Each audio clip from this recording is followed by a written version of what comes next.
fear of them. So if you are here, I'm going to get rolling along. I call this reaffirming confrontation, uh, how to develop and how they can be fruitful, and how actually confrontations that we dread, if you do them correctly and simply, and they are simple, they just free you up. So I want to talk to you about why you should take the initiative and how to take the initiative. And so that's what we're going to do here. Um, First of all, let me try to answer some questions here. Uh, Four things. There are observations. So I have four quick observations about confrontations when you don't have them. And hi, Megan.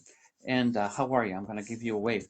I'm going to give you four quick observations about what happens when you don't have confrontations, and then five quick observations about how to have them. And this shouldn't take any more than a couple of minutes. I will try to save this afterwards, so if you want to watch it again or send it to somebody else, that's fine. And I'm also going to post a set of really short notes. I don't have that much writing here, so let me get started. One, if you avoid outward confrontation, if you avoid it, you will live in a state of internal confrontation. Let me say that again. If you avoid a good healthy confrontation, if you avoid that, then you will live internally in a state of confrontation. So the one confrontation that you dread having will actually turn into dozens and maybe hundreds of internal confrontations. So your fear of confronting, you dread that experience, and I understand that. But the fear of that is far worse than the actual confrontation, because you will daily live in confrontation as opposed to having one and getting through it and being on the other side of it. You see, the fear of something is sometimes far worse than the actuality. Let me give you another word. Let me give you another term for people who have a fear of confrontation, which is almost everybody. Most everybody has some type of fear of confrontation. The other term that you know for a fear of confrontation is called stage fright. That's what it is. When you need to address a husband, a boss, a child, um, somebody in your church, somebody at work, wherever, the fear of that is the same fear that people have when they have stage fright.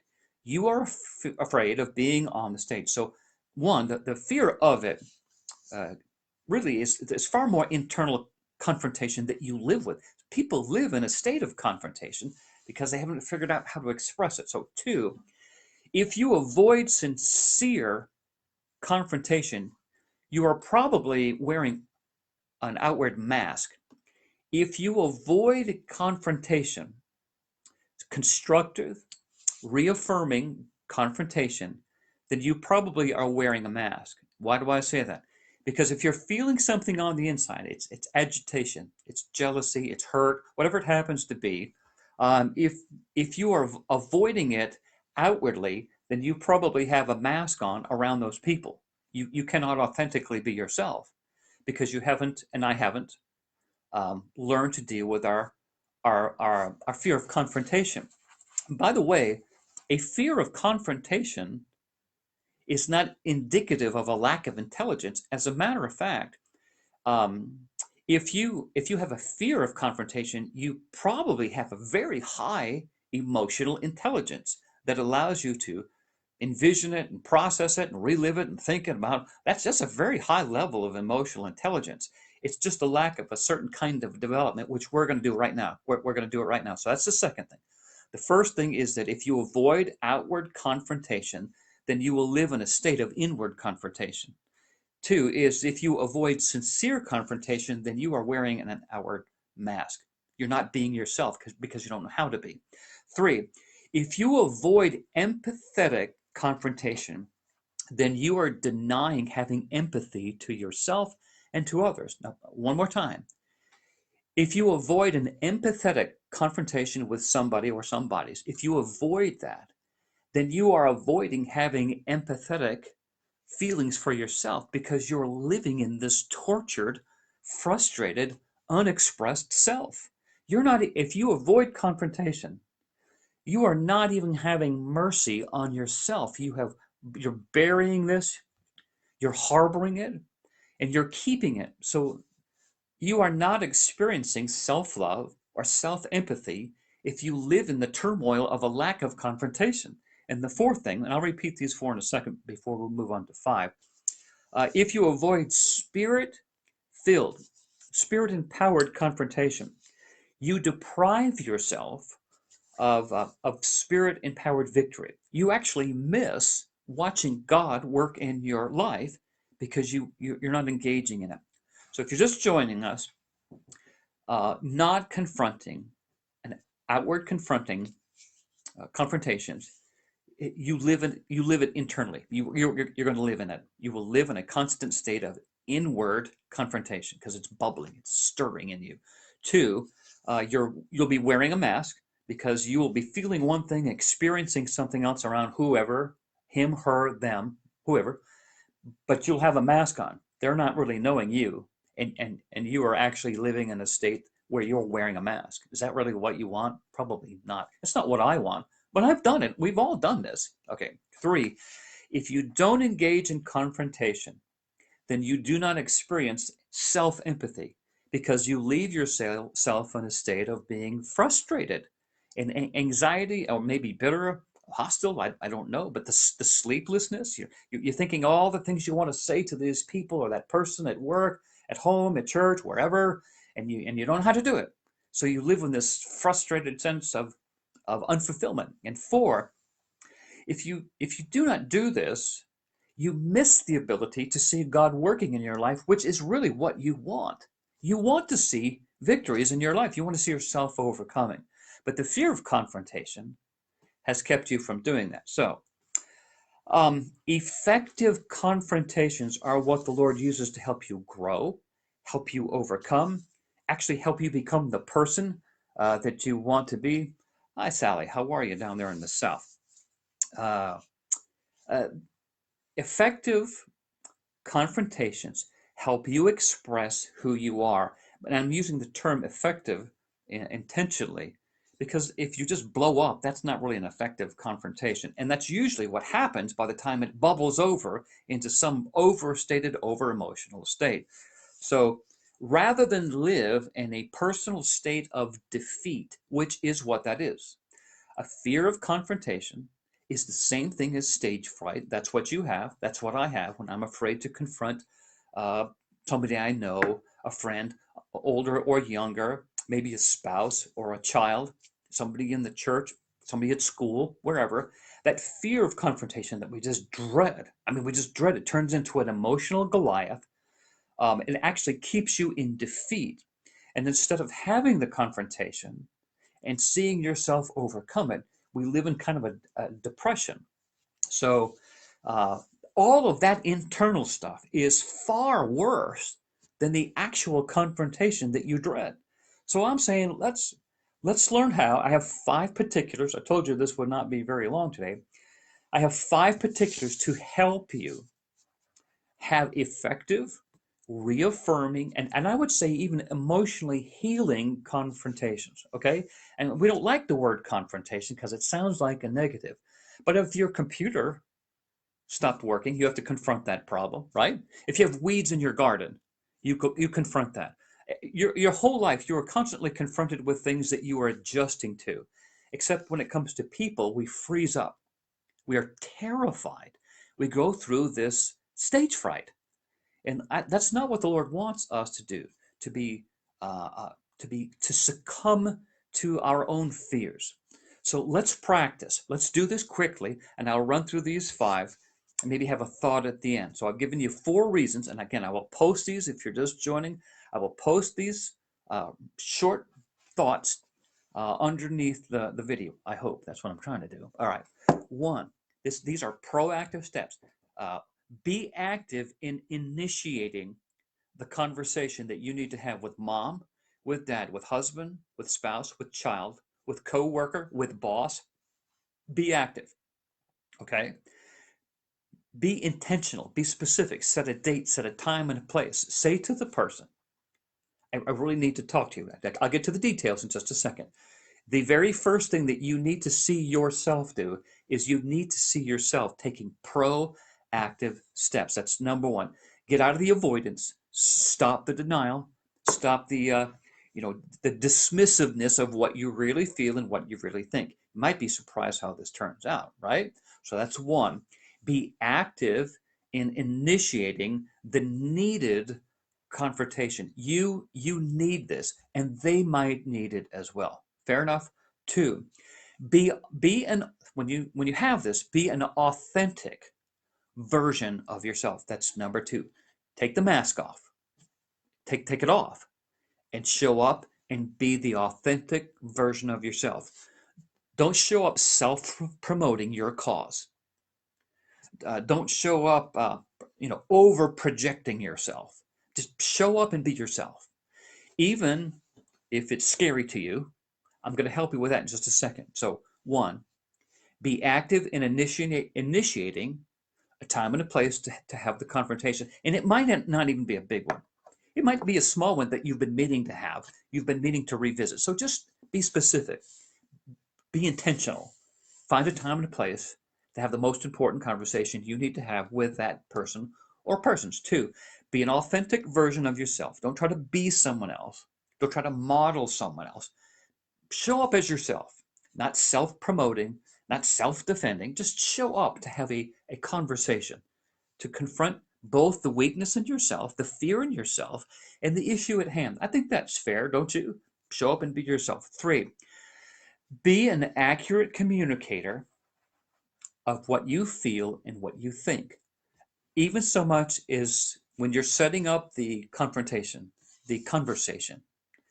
If you are terrified, as humbling as this might sound, I would say to the other female, the other male, the teacher, the professor, the boss, the employee, as terrified as you are, set a time and a place. Determine you're going to be yourself and be an accurate communicator of what you think and feel. In so much as even if you have to say to that person, you know what, I really need to talk to you about something. And at this very moment, I'm actually terrified. I'm afraid I'm going to say it wrong. I'm afraid you will be angry and disapprove of me. I'm afraid I'm kind of on unfamiliar ground, but I'm pouring my heart out to you. See, that's humbling. And people generally, when they see the honesty and they see your humility in admitting you're afraid, you're a little unsure of yourself, but that really allays a lot of fear and defensiveness on the other people. If you show up and say, I'm going to tell you, you're already losing because you've shown up with an accusation rather than a relationship. And the whole purpose of this is to restore a relationship. Or at least if you're going to leave and go separate ways, you do so on good terms and you leave without that agitated, stormy soul that has you frustrated and defeated and sleepless and whatever else, right? So be an accurate communicator of what you think and fear. Be humble. That's not bad. Why is it so hard just to say, hey, I'm really having a hard time. I'm hurt. I'm frustrated. I feel left out. Something happened. I wasn't included. And can we talk about this? Even though I'm a little afraid, I actually feel vulnerable in telling you this. I'm hoping you will receive what I mean the best way I know how. So be humble, be honest, be fair. And four, be an affectionate, and don't lose this, be an affectionate participant and listener. Be patient with them as they respond. Make sure that they are clear. When you start, say, please, let me finish my thought because I'm really nervous right now. So I'll give you time and reassure them that they will be heard. Reassure them. Try to not show up with an accusation. Try to show up with observations, personal and as well as them. But try to be patient. Try not to be a know-it-all. Try to be open. Try to be empathetic to their point of view. If I had to start marital counseling all over again, back from years ago, the very first thing that I do now, and I wish I'd done years ago, was to work on empathetic listening. I know you have your point of view in all of this. I got it, and so do I. But remember, other people might just see things differently, and that can feel like disapproval. When somebody sees something different, that can make you feel like you're being disapproved of. So be an affectionate, empathetic listener and participant in this conversation. Be understanding to say, okay, I'm gonna cool my jets. I've said I've been hurt. I have felt left out. I've been misunderstood. After you've said your, allow them in an unvolatile and an undefensive way, really be sincere. Because I'm guarantee you there are so many people that you may need to talk to. And after having expressed yourself, they might go, I had no idea. And even if they did, they might not have had that much of an idea. So, one, be an active in initiating the conversation, set a time and place. Two, be an authentic version of yourself. Don't be a self-promoter. Don't be defensive. Don't be on some cause. Just, you have something to say that thing.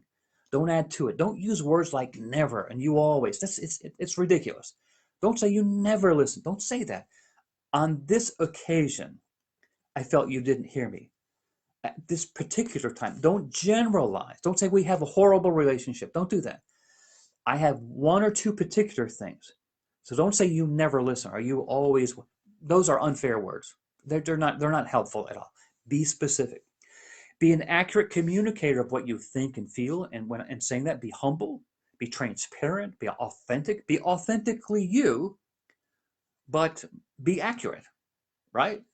Four, be an affectionate participant and listener. I would pray, and I would pray that God give me some wisdom into how they might feel.